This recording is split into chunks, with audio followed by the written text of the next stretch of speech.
Welcome back. Spaza shops around the country now have less than a week to meet the registration deadline on Friday, the 13th of December. Speaking this week, the ANC Secretary-General Fikile Mbalula revealed that so far over 51,000 Spaza owners have applied for registration, while 800 have been shut down due to non-compliance. Mbalula also said that 93% of the shops closed were foreign-owned.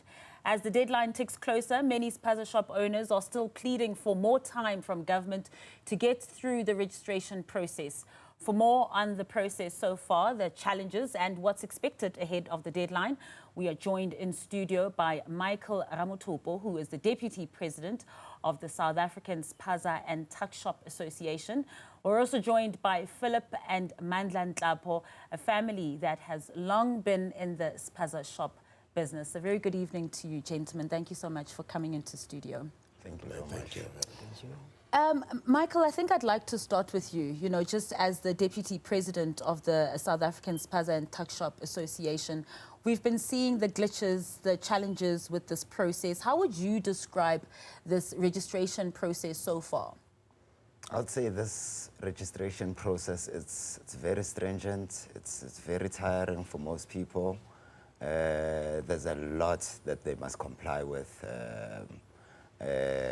Property, they must have a plan that comes directly from architecture or perhaps the city. They must also have money that they have to register with, which is a lot. It's 1,066 rand. Sure. If you're also running a Spaza shop, a food business, you also have a food acceptability certificate. So there's a lot that you must have at the end of the day so that you can be able to comply and be able to run a Spaza shop. It's very stringent, I can tell you that, yes. And hopefully that stringency then leads to a stricter and a tighter sector as well. And Ntate Nhlapho, I'd like to bring you in here because you have been running a Spaza shop for many, many years now. You even also training your son to run this too. You've made a living out of this. How was the process for you, particularly as a man with a disability, being a blind man? Yes, it has been difficult at the first go, but I got used to, and well, the Spaza, it's just, I could move around, and I was used even to use the cash just like that, let me say from year 2000 until, let me say, until 2023 when I lost my partner, and then from there I started to actually wish that my son to help me. So, but otherwise it has been moving smoothly. It's moving smoothly. All the way, all the way.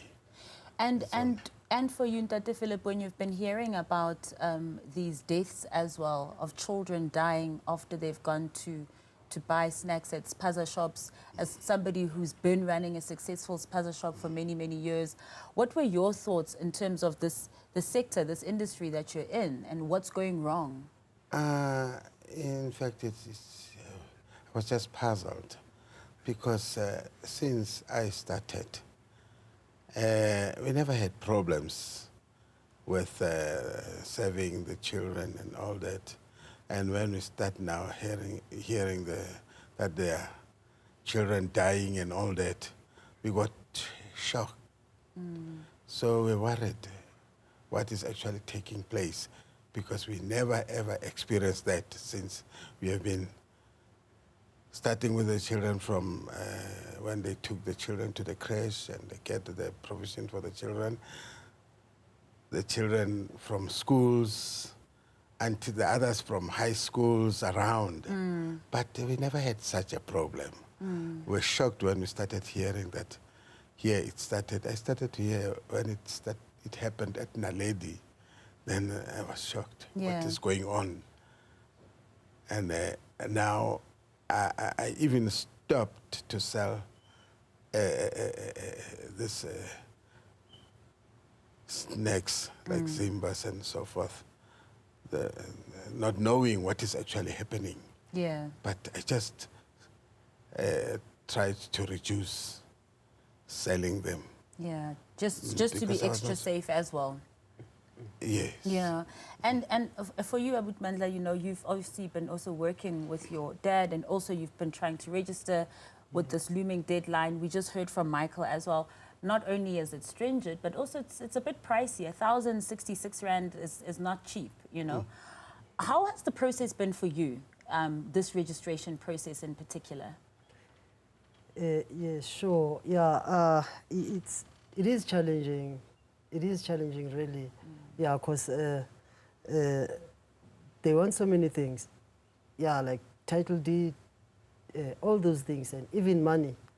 Okay, now lately, the business it's not good. It's not good at all, and so we are struggling. I so wish that maybe this registration thing, it mustn't pressure us as South Africans. You know? Yeah, I feel like kuthi kungaba lula for thina. I'm sorry ukukhuluma No, ngesizulu. khuluma. Sure, kuthi kungaba lula for thina ama South Africans, because really ukurun ispaza shop like elokishini kuyasinceda kakhulu.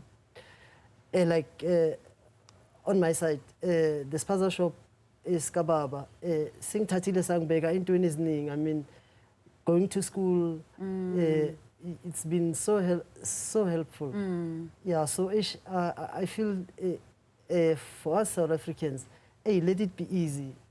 Yeah. Do you think, Mandla Guti, they must have separate rules? Is that what you're saying, Guti? If you're South African and you have a Spaza shop, then maybe the process of registration should be a little bit easier than if it's a foreign-owned shop. And if that's what you're saying, do you think then it'll be fair for those people as well?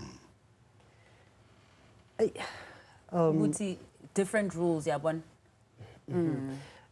Yes, ma'am.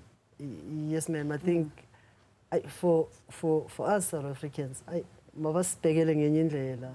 Yeah, because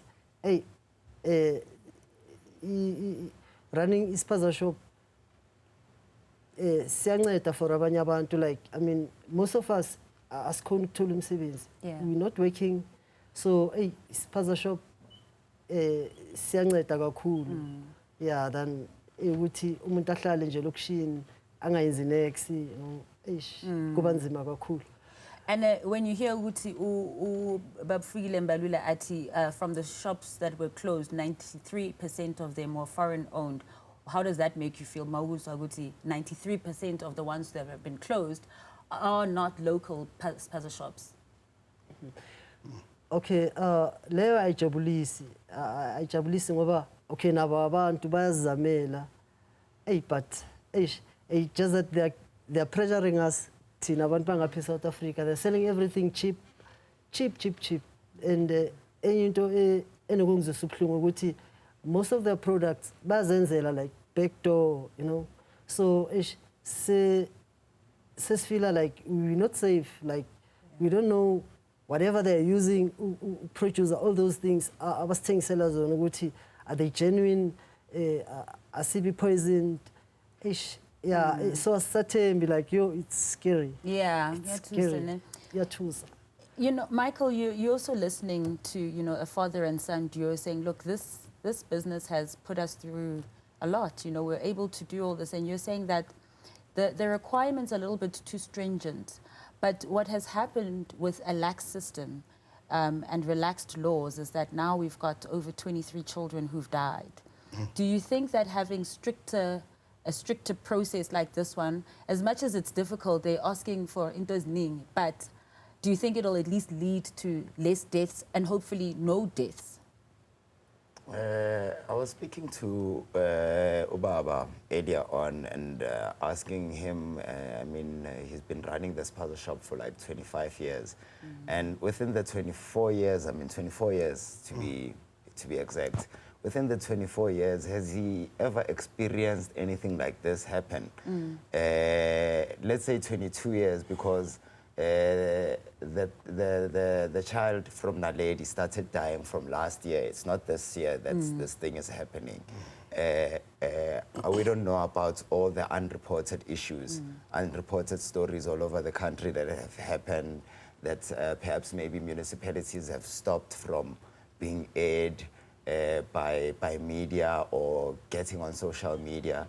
You know, there's this, on my side, we view like municipalities, police are like colluding with these foreign nationals, supporting each other through means of corruption. So that is how this thing has come to this point, whereby you see 92% of foreign nationals are running now Spaza shops in the country. And it's only 8% of South Africans who now exist. It's like Spaza shops are dying. South African-owned Spaza shop. South Africans are forced to actually rent their Spaza shops to foreign nationals. Even speaking to Baba earlier on, I've heard him that he's been approached by foreign national on many occasions. They saying, hey, we're willing to rent to buy your place. We're willing to build. We're willing to. There's been many offers over the years so that they can be able to own his Spaza shop. So it seems like it's a big cartel that is running this thing. And now we know that it is not allowed for foreign nationals to actually trade any kind of business, even if they comply with these regulations. What do you make of the fact, Michael, that the ANC SG was saying that as ANC, they're really hard at work to try and find a policy to make sure that this sector of Spaza shops is dominated by South Africans, by locals, that they see that there is a problem and they are trying to rectify it now? I say policies are already existing. They can't just say that they have to create more laws. This just means misleading us, misleading South Africans. The laws are there. There's nothing else to be able to be developed. The laws are there, and they are certainly straightforward. And I mean, they make sense. If you come here as a foreign national, yeah, you can build a shop, right? You can build a jet and create employment.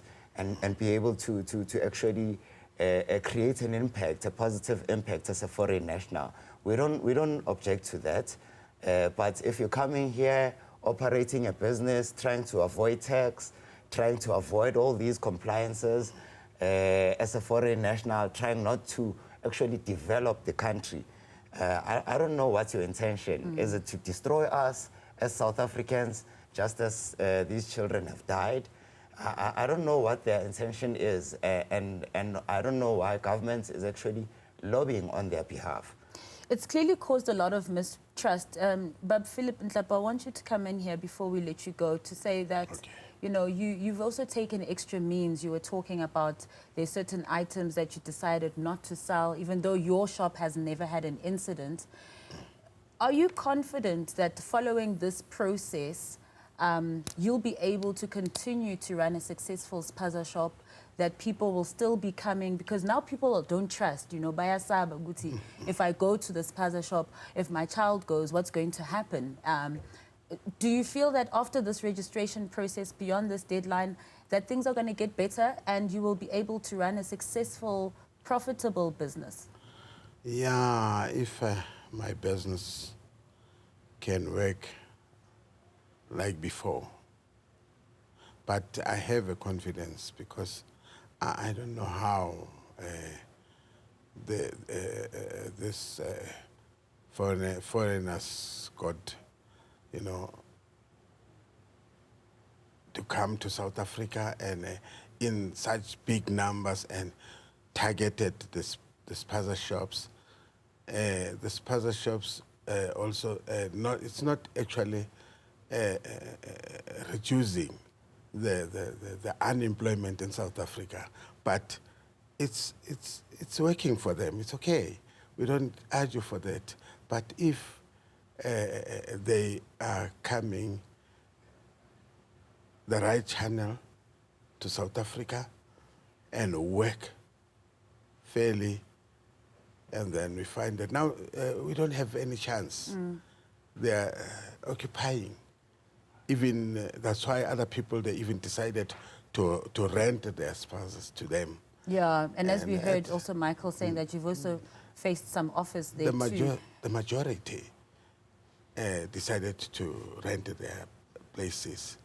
But as they are renting, some of the people, they will say now they actually like owning the place, you know. Actually, they will tell them that we are paying. Clearly, there needs to be more solutions to this problem indeed. And I really want to thank you all for coming into studio and having this very important conversation. And to you both, the Ndlovus, I wish you the best, and Nhlaphos, excuse me, I wish you the best of luck as well.